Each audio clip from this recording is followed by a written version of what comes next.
तो hello guys, आज हम आ रखे हैं टकाना दीनदयाल पार्क पे, जो रामदा फील्ड के नीचे पर है। वहाँ पे पार्क का नाम बताऊँ, पंडित दीनदयाल उपाध्याय जी का जो पार्क है, वहाँ पे बीजेपी वालों की कुछ प्रोग्राम चल रहा है, जिसमें वो भगत सिंह कोश्यारी जी, उनका जो आज जन्मदिन है उसके ऊपर कुछ रखा है उन्होंने प्रोग्राम। तो दिखाते हैं दोस्तों आपको कैसे प्रोग्राम चल रहा है, कैसे वहाँ पे व्यवस्था कर रखी है। तो जितने भी यहाँ के बड़े बीजेपी के अधिकारी वगैरह हैं, तो बीजेपी के सारे यहाँ पे मौजूद हैं। तो आपको दिखाते हैं दोस्तों। अगर जगह की बात करें दोस्तों, तो ये है रामलीला फील्ड टकाना, और ये है आपका दीनदयाल पार्क। तो आपको ले चलते हैं पार्क की तरफ को।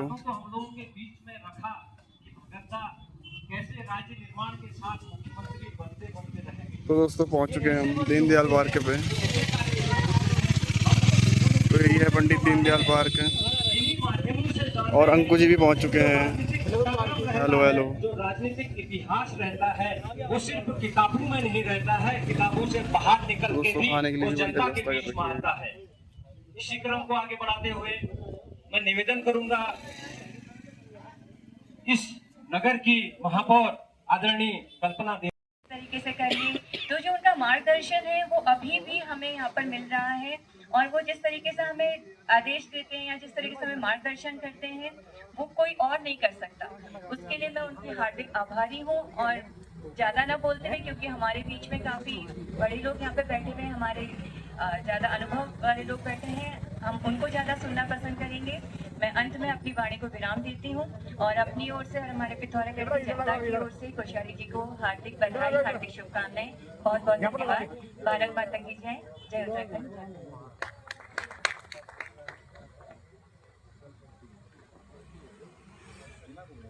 बहुत बहुत धन्यवाद महापौर मैडम, आपने संक्षिप्त में अपनी बातों को हमारे बीच में रखा। और निश्चित तौर पे महापुरुष वो होते हैं जो अपने कार्य को लेकर, अपनी बातों को लेकर, अपने विचार को लेकर समाज के बीच में जाते हैं और उस समाज को बदलने का काम करते हैं। भगत दा ने जो रास्ता दिखा रखा है इस उत्तराखंड के लिए, जब वो राज्यपाल के पद से अपनी जड़ों की ओर वापस लौटे, तो भगत दा ये कहते थे कि मैं पहाड़ में जहां भी जाता हूं, मैं जिस पद में भी रहा हूं, पूरे पहाड़ के लोग मुझसे अपेक्षा करते हैं कि आप उनको सरकारी नौकरी में लगाएंगे। लेकिन सरकार की जो नौकरी है वो बहुत सीमित है। हम सभी लोगों को सरकारी नौकरी में नहीं लगा सकते हैं। लेकिन भगत दा ने इस पहाड़ को एक संदेश देने का काम किया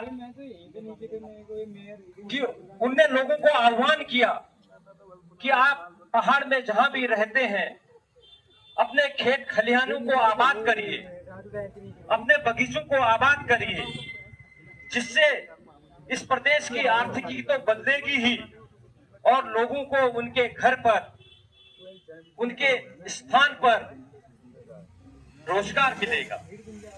यह एक ऐसा विचार था जिस विचार ने उत्तराखंड में बेरोजगारी को कम करने के लिए, अपनी आजीविका को प्रबल करने के लिए एक संदेश देने का काम किया। भगत दा एक कार्यक्रम में है, वह हम सबके बीच में, हमारी बहुत उनसे निवेदन था कि वो अपने विचारों को हम सबके बीच में रखें। अभी थोड़ा वहां पर फोन लग नहीं पा रहा है। कुछ ही देर में भगत दा हम सबके बीच में आकर फोन के माध्यम से हम सबको आशीर्वाद देंगे। और जिस तरीके से पिथौरागढ़ वालों ने अपना जो प्यार भगत दा के प्रति, माध्यम हमारे यशस्वी जिलाध्यक्ष आदरणीय गिरीश जोशी जी जिसका बने हैं, हम उनका भी बहुत बहुत धन्यवाद करते हैं। कुछ ही देर में हमारी जब उनसे बात होगी, हम सबके बीच में अपने चलो आगे चलो, कोई दिक्कत नहीं है। अध्यक्ष भाई गिरीश जोशी जी कार्यक्रम में अपनी गरिमाई उपस्थिति दे रहे माननीय भगत सिंह कोश्यारी जी के छोटे अनुज आदरणीय बड़े भाई नंदन सिंह कोश्यारी जी, आदरणीय पूरन चंद्र जोशी जी और कार्यक्रम में उपस्थित नगर निगम की मेयर श्रीमती कल्पना देवलाल जी, पूर्व विधायक श्रीमती चंद्रा पंजी, आदरणीय केदार जोशी जी और जिला पंचायत की निवर्तमान अध्यक्ष। सामाजिक समरस का भाव है, हम इस भाव को पूर्ण करेंगे, ऐसा हम विश्वास आज के इस उनके जन्म दिवस पर दिलाते हैं। मैं आप सभी का बहुत बहुत स्वागत अभिनंदन करती हूँ और अपनी ओर से बधाई शुभकामनाएं। धन्यवाद। बहुत बहुत धन्यवाद अध्यक्ष जी, जिस तरीके से आपने अपनी भावनाओं को हम सबके बीच में रखा।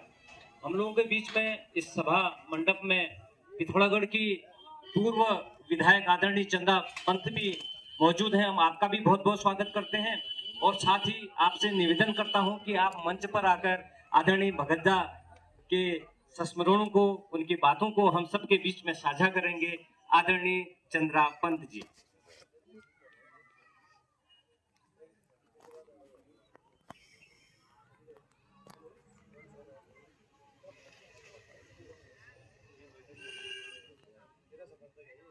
हमारे बहुत ही सम्मानित और हमारे मार्गदर्शक भारतीय जनता पार्टी के इस प्रदेश में, जिन्होंने भारतीय जनता पार्टी के नींव को बनाने में अपनी महत्वपूर्ण भूमिका निभाई है, ऐसे हमारे आदरणीय भगत का जन्मदिन है।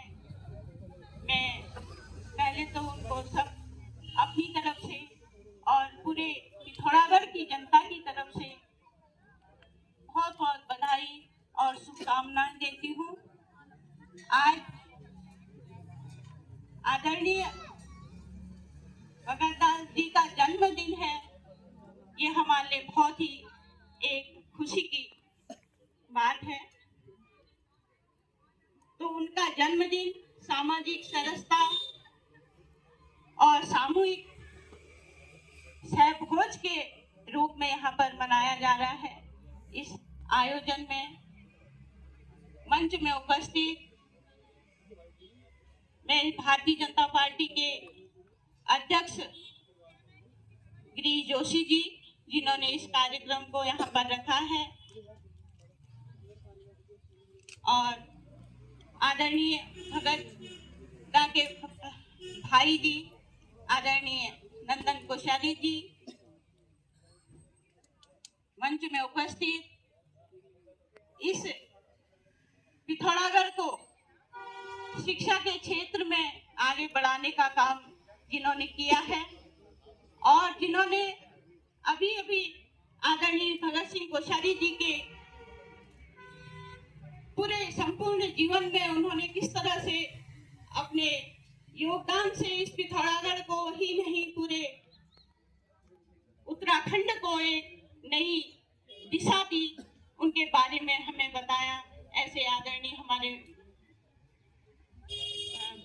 जोशी जी, मंच में उपस्थित इस पिथौरागढ़ की मेयर देवलाल जी, मंच में उपस्थित भारतीय जनता पार्टी के बहुत ही वरिष्ठ नेता और पूर्व राज्य मंत्री हमारे आदरणीय केदार जोशी जी, आदरणीय खाती जी, मंच में उपस्थित आदरणीय धामी जी और हमारे इस उत्तराखंड के राज्य मंत्री गणेश भंडारी जी, मनोज सामंत जी, आदरणीय गोरा जी, और जिन्होंने अभी अभी आपको इस आपने जिनकी बातें सुनी है, ऐसी हमारी पूर्व में नगर पंचायत की अध्यक्ष दीपिका गोरा जी और यहाँ पर उपस्थित समस्त भारतीय जनता पार्टी के वरिष्ठ कार्यकर्तागण, सभी सम्मानित मातृशक्ति और मन इस कार्यक्रम का संचालन कर रहे हैं हमारे कोमल मेहता जी, आप सभी का मैं हार्दिक अभिनंदन करती हूँ, आपका बहुत बहुत बधाई देती हूँ। मैं क्योंकि कोश्यारी जी का हमारे परिवार से और पंत जी से काफी अब एक पारिवारिक संबंध, वो प्रकाश पंत जी को एक अपना छोटा भाई मानते थे और उन्होंने उनकी प्रेरणा से पंत जी कितने ऊंचे पद पर पहुंचे।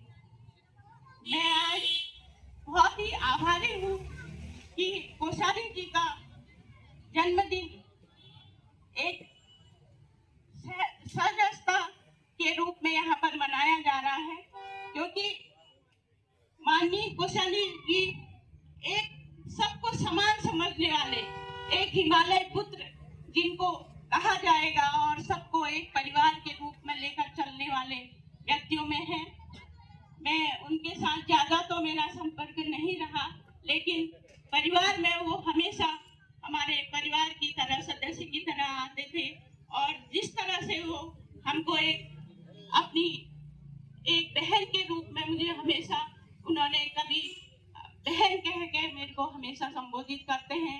आज भी उन्होंने मुझे इस पद पर जो हमेशा मेरे को साहस देते हैं और बल देते हैं, मैं इसके लिए भी उनकी बहुत आभारी हूँ।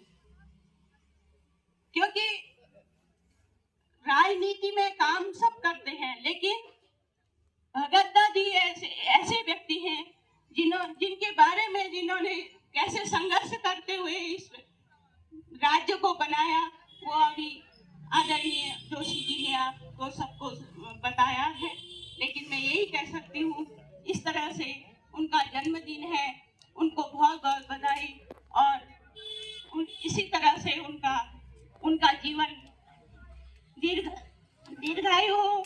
वो बहुत ही कर्मठ रूप से काम करने वाले व्यक्ति हैं, हमेशा खुश रहे और उनका आशीर्वाद हमको मिलता रहे। इन्हीं शब्दों के साथ पुनः सभी को बहुत बहुत धन्यवाद और आदरणीय भगत दा को बहुत बहुत बधाई, शुभकामनाएं, बहुत बहुत धन्यवाद। जय हिंद, जय भारत। बहुत बहुत धन्यवाद चंद्रा पंत जी। जिस तरीके से आपने अपनी भावनाओं को, अपने दिल के उद्गारों को हम सबके बीच में साझा किया, निश्चित तौर पे भगत का वो बहुत लंबा इतिहास रहा है। वो उनकी बहुत ज्यादा कार्य करने की शैली रही है कि हर आदमी की आत्मीयता भावना उनके साथ जुड़ी रहती है। और जिस तरीके से समरसता का भाव उसकी अलग को लेके वो पूरे प्रदेश और पूरे देश में जिस विचार को लेके जा रहे हैं, उस विचार को साकार करने का काम भारतीय जनता पार्टी कर रही है। इसी क्रम को आगे बढ़ाते हुए मैं निवेदन करूंगा, पूर्व में ऊर्जा मंत्री के रूप में प्रदेश में अपनी सेवाएं दे चुके वरिष्ठ भारतीय जनता पार्टी के नेता आदरणीय केदार जोशी जी को कि आप मंच पर आकर अपना संबोधन रखें। आदरणीय केदार दत्त जोशी जी।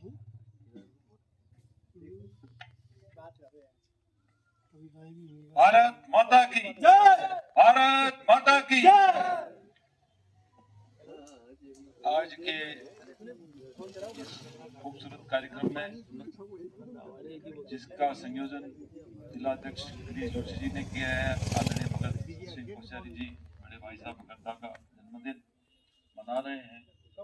ऐसे समय पर मंच पर उपस्थित उनके छोटे भाई, जिनके लिए कहते हैं कि हर सफल व्यक्ति के पीछे कोई महिला रहती है, सपना होगा के जीवन की सफलता का राज जो है तो सामने नंदन और मेरे अग्रज संघ में मेरे को बहुत कुछ सिखाया। आपके साथ मैंने बहुत काम करने का सौभाग्य मिला। आदरणीय पूरनचंद जोशी जी, तीनों सम्मानित बहनें और इधर के भाई, सामने सभी अपने नेतृत्व को समर्पित है। अपने इस पार्टी के भावों के प्रति हमेशा तन मन धन से लगने वाले सभी कार्यकर्ता बंधुओं बहनों, भगत के विषय में बहुत खूबसूरती से आदरणीय पूरनचंद जोशी भाई साहब ने बताया उनका पहला जीवन। और 2000 के बाद सब जानते हैं, बताने के लिए कुछ नहीं है, लेकिन बीच में कुछ है। वो ऐसा है जिसके लिए मैंने कहा, मुझे याद है सन 1989 का चुनाव था, मैं वायुसेना में कार्यरत था, चुनाव में छुट्टी आया था, तो आपकी प्रेस से अपने आप, मैं किसी को नहीं जानता था, प्रेस से इनके पोस्टर ले जाके बढ़ावे लगाए मैंने कई जगह। कुछ दिनों बाद वहां कार्यक्रम हो रहा था तो यूकेटी वाले बड़ा धमाकेदार कार्यक्रम कर रहे थे, तो बगल में मैंने सभा शुरू कर दी। तो हमारे देवी दत्त जी आज यहाँ नहीं है, कभी पूछिए भाई, बोले भाई ये पोस्टर किसने लगाए गांव में? मैंने कहा मैंने लगाए, अकेला भाषण कर रहा है, मैंने कर रहा हूँ। तो उस समय से मेरी हल्की उनके कि उन्होंने चुनाव लड़ा था। अब नेगेटिव पॉइंट नहीं कहने चाहिए, कहते हैं लोग, लेकिन मन में आ गया। उस चुनाव में हमारे एक वरिष्ठ नेता ने उन पर लांछन लगाया, हरीश रावत जी के 5 लाख को खा दिए और चुनाव हार गए। खैर अच्छी बात जो शेष है जीवन की, मैं आया 1992 में। मुझे याद है भगत सर में दर्द बहुत होता था, सर बांधे बैठे रहते थे, और हमारे छोटे भाई आदरणीय सुरेश जोशी जी का वहीं पर प्रतिष्ठान था। वो लगातार भाई साहब के लिए चाय वगैरह तमाम व्यवस्था करके बहुत अच्छी तरह से उनकी देखरेख करते थे। मैं भी उनके पास आता जाता था। ऐसे कालखंड में अगर मुझे जितना पता है, भाई साहब नंदन सिंह जी का परिवार था, बच्चे छोटे थे, आर्थिक हालत से भी होटल बन रहा था, बहुत सामान्य थे। उस बीच में भी आपने कभी उनके किसी कार्यक्रमों में पीछे रहने के लिए हर चीज के लिए आपने व्यवस्थाएं की, जिस कारण आपके त्याग के कारण भगत समाज का काम कर पाए।